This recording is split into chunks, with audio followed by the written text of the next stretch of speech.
ได้แต่อาวรณ์เห็นหน้าสาวข่าวเมื่อไอ้ได้มาพบกับควนตางานบุญปีใหม่ซึ่งใจบ่ลืมพบกับสาวเมืองตาลเปรี้ยวคนดังหลังสงกรานต์ในวันนั้นคิดถึงจอมขวัญทุกวันเวลาที่ท่าหาดแดงจนค่อยคำแรงในวันนั้น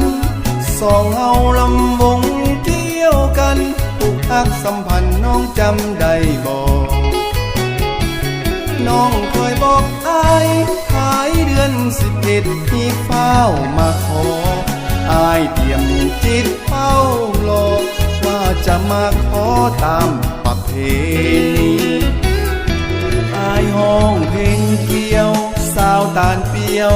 เป็นคำเตือนอย่าน้องไหลลืมเลือนหรือบิดเบือนสัญญาครั้งก่อน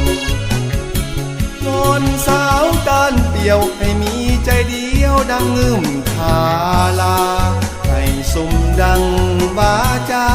ตามคำสัญญาที่ตกลงกันท้ายเดือน11ฝนขาดเม็ดอ้ายมาขอแท้ให้น้องบอกพ่อแม่และเฒ่าแก่ที่คล้องเกี่ยวหากสาวตาลเปรี้ยวคิดมีใจเลี้ยวหวังหลอกลวงอ้ายต้องเป็นบ้าพวงย้อนหลงคำลวงของสาวตาลเปรี้ยว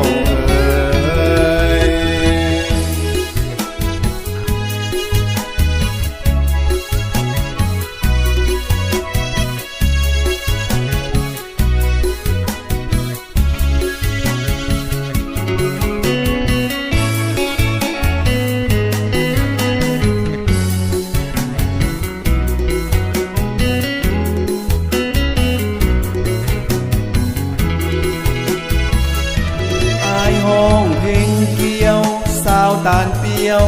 เป็นคำเตือนอย่าน้องไหลลืมเลือนหรือบิดเบือนสัญญาครั้งก่อนวอนสาวตาลเปรี้ยวให้มีใจเดียวดังงึมทาลาให้สมดังวาจาตามคำสัญญาที่ตกลงกันท้ายเดือน11ฝนขาดเม็ดอ้ายมาขอแท้ให้น้องบอกพ่อแม่และเฒ่าแก่ที่คล้องเกี่ยวหากสาวตาลเปรี้ยวคิดมีใจเลี้ยวหวังหลอกลวงอ้ายต้องเป็นบ้าพวงย้อนหลงคำลวงของสาวตาลเปรี้ยว